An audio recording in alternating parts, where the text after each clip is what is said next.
Nselmilkom. Kieku kelli nagħti isem lil dan id-diskors, kont insejjaħlu grazzi minn qalbi. Dan huwa l-aħħar indirizz tiegħi għal-miliet bħala il-President ta' Malta Għawdex. Allura llum irrid ngħidilkom grazzi minn qalbi li bħala President tagħkom ilqajtuni, kontu ġentili miegħi, fimtu l-limitazzjonijiet tiegħi kemm bħala President u kemm bħala persuna, ħadtu semmana b'entużjażmu biex il-ħidma biex nagħmlu l-ġid ma taqafx tinxteret u tkompli titkattar. Grazzi kbira lilkom li meta ġejt fostkom ftaħtu qalbkom miegħi.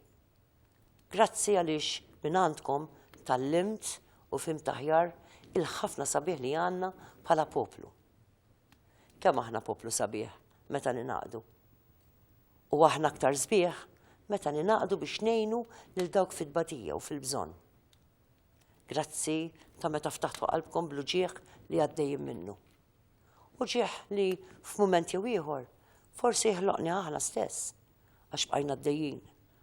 U ta' parsi ma smajniex lil mara taħdejna twerzaq għax żewġa qed isawwata. U forsi ma staqsejniex għala dik ix-xwejħa ilha ġimgħa ma tixref imqar fit-tieqa. Għax ta' parsi ma nafux lil-lejla hemm ftit jew ħafna nies reqdin taħt xi bankina f'xi karozza jew f'xi garaxx. Jew għar, meta injorajna lil dik it-tifla li ma waslitx fuq din l-art għax laħqet erqet. Dan ifakkarni f'Marija u Giuseppi, Omm u Missier Ġesu, li tterqu sakemm sabu l-ar u fis-sħana tal-annimali twielet it-tifel li kellu jbiddel id-dinja bl-imħabba.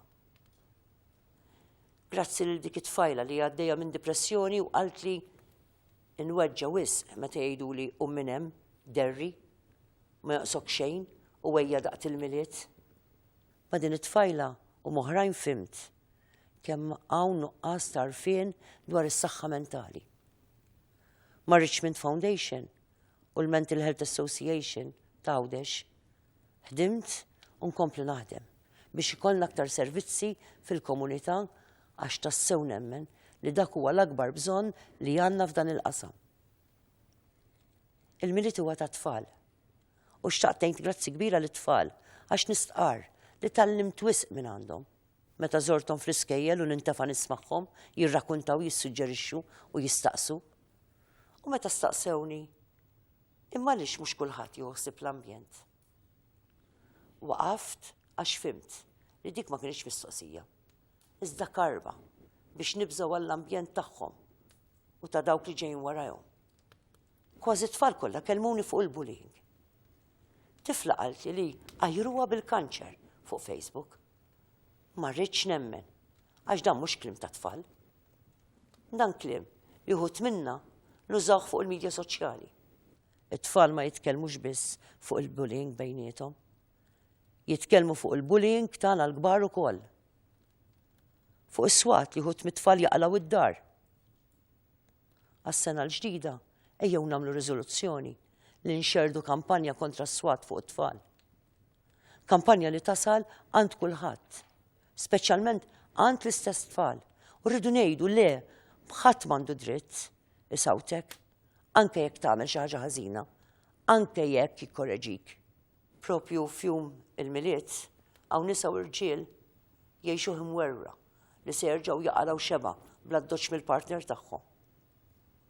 F'jum l-ewwel tas-sena hemm mara li ma tiflaħx aktar għat-tajjir ta' żewġa li kkissirha kull darba li tħossha tajba bija nfisha. Meta ħafna minna inkantaw lejl ta' skid dawn il-jiem, irridu nagħmlu riżoluzzjoni biex ma nibqgħux siekta quddiem din it-tbatija. Grazzi mill-qalbi lil ħafna qdiet taż-żgħażagħ li aċċettaw l-istedina tiegħi li jiġu hawn fil-palazz u jużaw dan l-ispazju biex ikomplu jkattru l-ħidma tagħhom. Għażilt li niftaħ beraħ il-palazz għax nemmen li hawnhekk fejn qiegħda huwa tagħkom, tan-nies. U hawn iltaqgħu mijiet eluf ta' nies li ħadmu ta' kull età li tkellmu flimkien, argumentaw ma' xulxin biex jixprunaw id-dialogu bejniethom. Fil-miliet infakru it-twelid ta' Ġesu li meta kiber għalilna tiġġudikawx biex ma tkunux iġġudikati u għalilna minn mhux ħati jwaddab l-ewwel ġebla.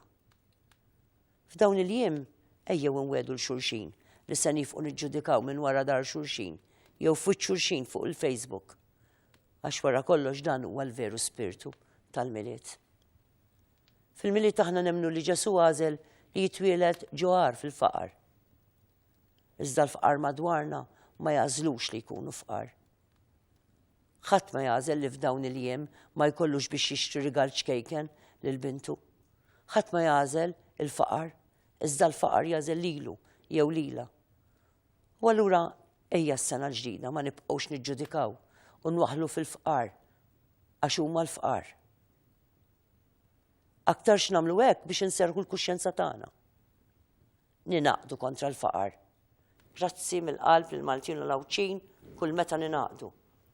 Il-paċi bejnietna ma tfissirx li nisktu u nagħlqu ħalqna quddiem l-inġustizzji.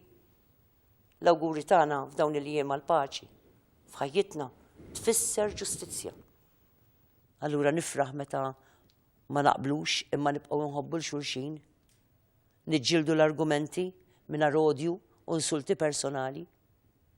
Niċċelebra l-għaqda magħkom meta ninaqdu bħala nies li ngħixu fuq din il-gżira bla differenza ta' kulur, reliġjon, kultura, orjentazzjoni sessuali u assoċjazzjoni politika. Grazzi lil Samuel li kienu jibqa' ispirazzjoni għalija. Lil Melek li llum qed jirrappreżenta liż-żgħażagħ for Ewropej. Lil Katriel li minkejja li jbati kuljum jitlob għat-tfal l-oħra. Lil Tajis li fiqet u qed tiċċelebra l-ħajja. Lil Nigel li dejjem kellu u issandu qalbu tajba. Lil Letil għall-qlubija. Lil ħidma ta' Doris li ħallietna. Lil ġenituri li issa li wliedhom fiequ u li xorta jibqgħu jinsistu li jgħinu lill-oħrajn u lilkom ħuti Maltin u Mawċin li jibqa' jimpurtakom minn xulxin u kull sena tagħmlu festa ta' solidarjetà li ma bħala. Grazzi ta' kemm tul dawn il-5 snin għamiltuni kburija li jien il-President tagħkom.